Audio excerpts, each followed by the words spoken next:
bây giờ tiếng hoàng hạt bây giờ nó học qua là cái chuối xin cô lại đến xin cô quan tâm tiếng hoàng là sẽ tiếng kim mình lý mà thu khai chuối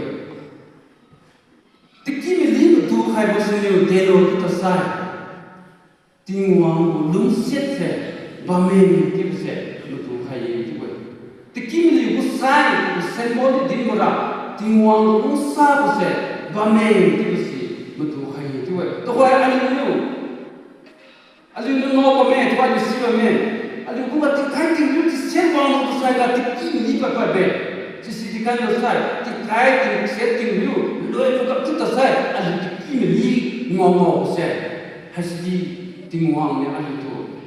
Nếu như con tôi lúc sau mẹ nếu tôi cũng qua mẹ tôi sẽ mà tu khai của sai cái đấy thì tiếng quay. Chứ cũng như tôi quay, tiếng Hoàng nó có bằng bộ bằng là sẽ thế nào.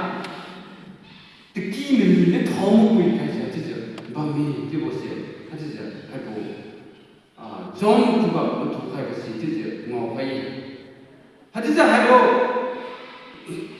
tiếng Kim mình đi sai cái thế chứ, John cũng bảo tiếng Hoàng nhá, một thuộc cái bộ, ngọc cái bộ gì, chỉ bảo tiếng Hoàng tao cũng bảo một tiếng mông cả, xong mai, elders cái này đây. Alu yang lain saya apa ini kai jadi sibo apa ini kai dai tong lagi sepam ketian kai siapa me juga. Jadi sibo apa ini kai dai jadi sibo pam kasi jadi sepam kai dai jadi apa ini kai dai jadi tong siapa me juga.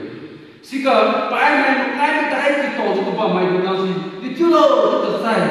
Perlu tong siapa mo perlu pirun gasi, jadi kecil pirun kaya juga.